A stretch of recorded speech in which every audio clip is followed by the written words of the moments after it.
সুপ্রিয় শিক্ষার্থীবৃন্দ, সবাইকে শুভেচ্ছা। আমি বিভা মজুমদার, সহকারী শিক্ষক বাংলা, সাতপাড় দীননাথ দয়ালচন্দ্র উচ্চ বিদ্যালয়। জননেত্রী শেখ হাসিনা সরকার তথা বর্তমান শিক্ষাবান্ধব সরকার করোনা পরিস্থিতির কারণে অনলাইন ক্লাসের ব্যবস্থা নিয়েছে। তাই এই অনলাইন ক্লাসটি নবম শ্রেণীর শিক্ষার্থীদের স্বাগত জানাই। আশা করি বাড়িতে বসে বই পড়ার পাশাপাশি ক্লাসটি সবাই মনোযোগ সহকারে দেখবে।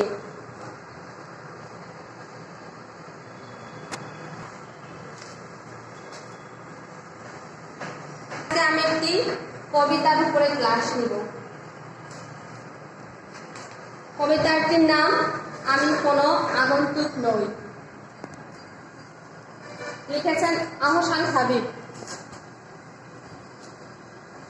কবিতাটি থেকে আমি একটু আবৃত্তি করছি।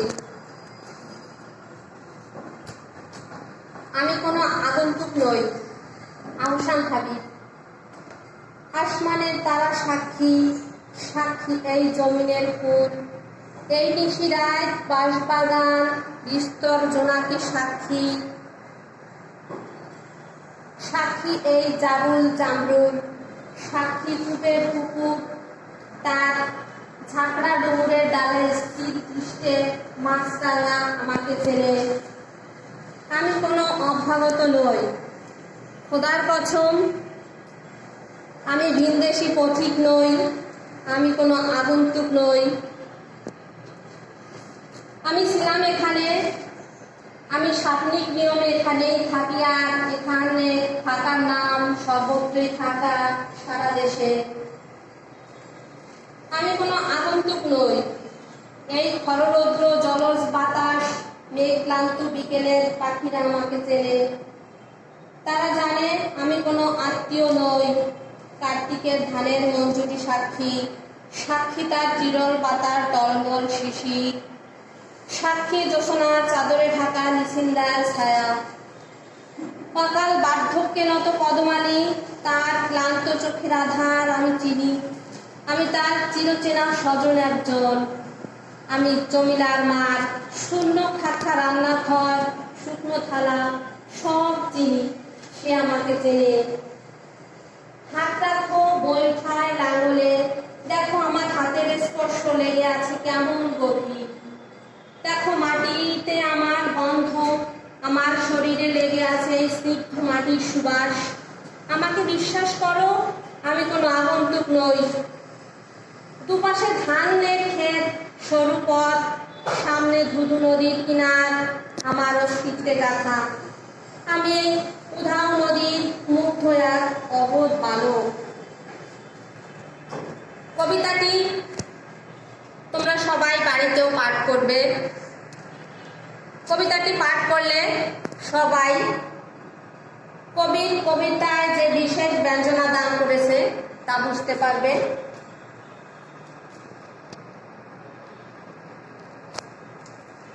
আরো বুঝতে পারবে কবি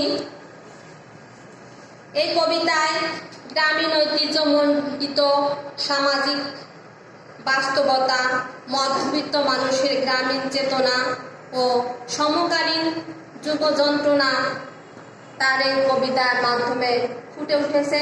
আমরা সেসব জানতে পারব।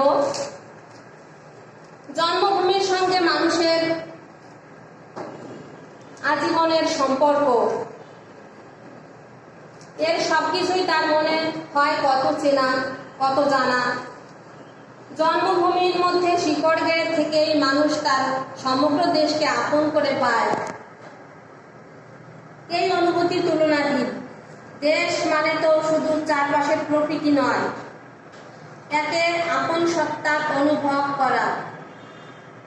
আর দেশকে অনুভব করলে দেশের মানুষকেও আপন করে মনে হবে, আপন মনে হবে আমাদের। এই কবিতায় সেই অনুভূতির আন্তরিক মমতায় সুন্দরভাবে তুলে ধরেছেন কবি আহসান হাবিব। তিনি উচ্চারণ করেছেন দেশের দেশের প্রাকৃতিক সৌন্দর্য, দেশের মানুষ, সব কিছুকে সে নিবিড়ভাবে ভালোবাসে, তারই প্রতিচ্ছবি কবিতার মাধ্যমে তুলে ধরেছেন। তিনি আরো উচ্চারণ করেছেন, তিনি কোনো আগন্তুক নয়, তিনি এই দেশের মানুষ। পড়লে আমরা পাবো আসমান, জমিন,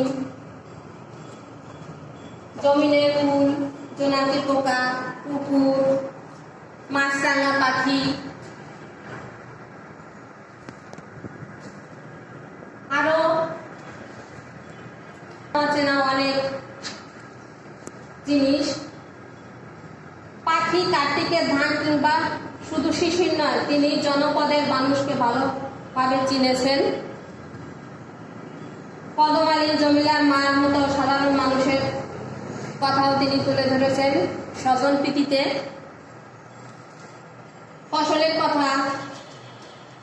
ফসলের কথা, লাঙ্গলের কথাও তিনি বলেননি। তার হাতের স্পর্শ লেগে আছে এখনো সেই লাঙ্গলে, বৈঠায়।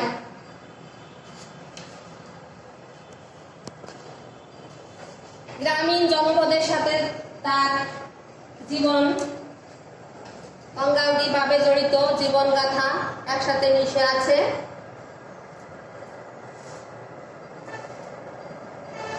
তার সাথে গ্রামের মানুষের বা তার জন্মভূমির সঙ্গে যে আত্মীয়তার বন্ধন আমরা এখানে গভীরভাবে সম্পর্ক দেখতে পাই তার কবিতায়।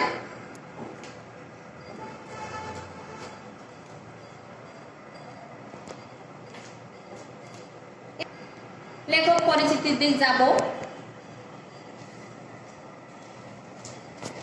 আহসান হাবিব, তার জন্ম সন হচ্ছে 2/1/1917। জন্মস্থান হচ্ছে শঙ্করপাশা গ্রাম, পিরোজপুর জেলায়। শিক্ষা জীবন বরিশাল ব্রজমোহন কলেজে আইএ পর্যন্ত তার শিক্ষা জীবন। তারপরে আর বেশি দূর তিনি যেতে পারেননি। মূলত তিনি কি ছিলেন? তিনি কবি ও সাংবাদিক ছিলেন।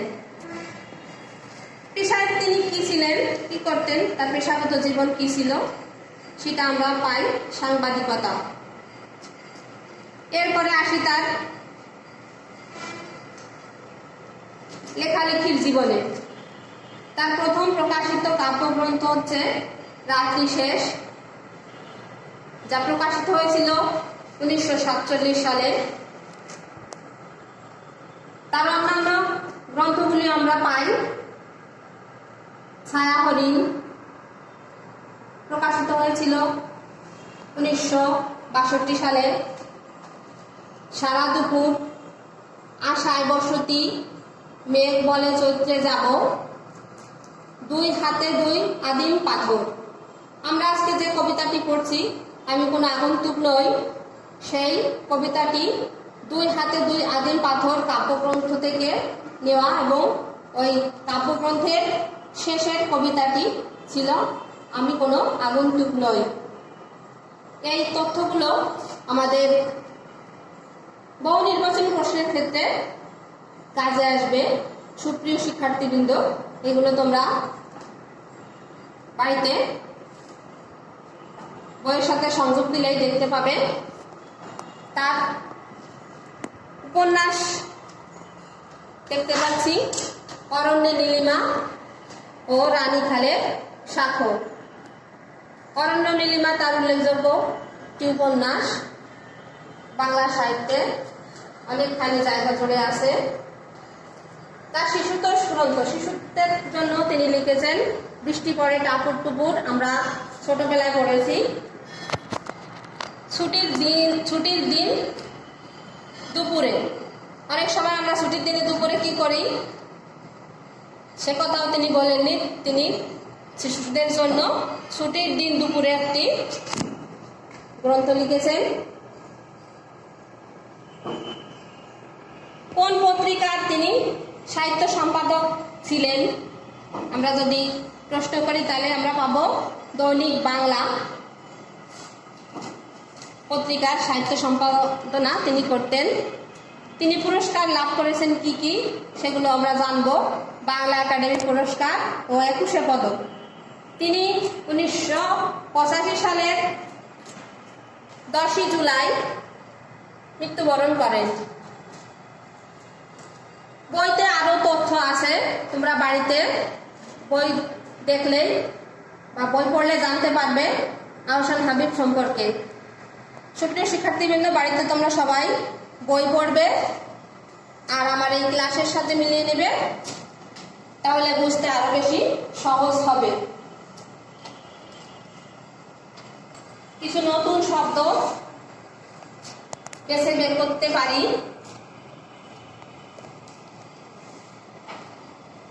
যেমন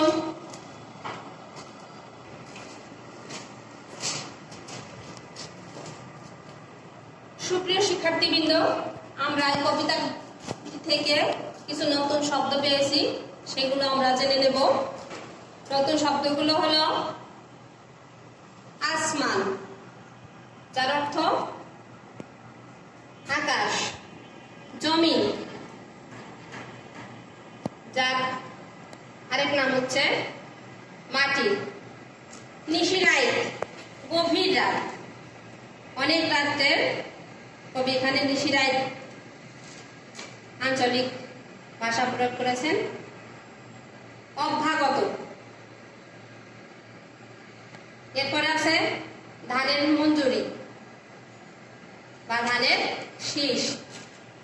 আরেকটা আছে নিচিন্দা, গ্রামীণ এক ধরনের গাছ। স্নিগ্ধ মাটির সুবাস, মানে মাটির মিষ্টি গন্ধ।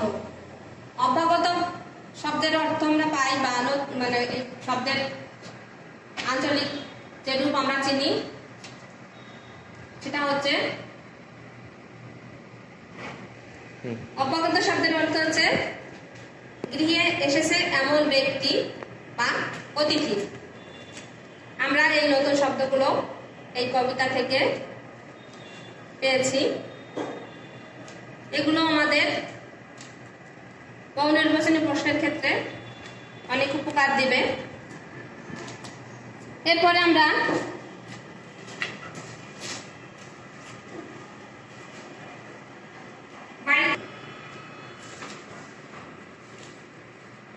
তোমাদের জন্য একটা বাড়ির কাজ দিচ্ছি। যখন আমাদের নিয়মিত ক্লাস শুরু হবে তখন আমরা স্কুলে এই বাড়ির কাজগুলো দেখব। তোমরা অবশ্যই বাড়িতে করে রাখবে।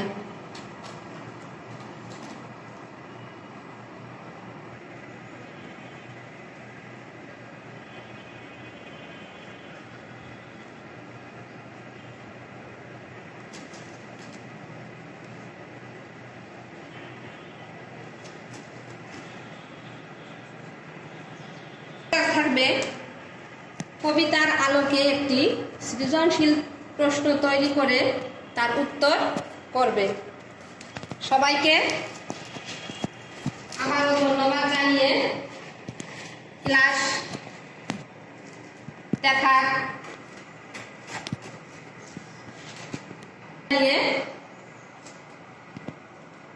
আজকে ক্লাসটা শেষ করব।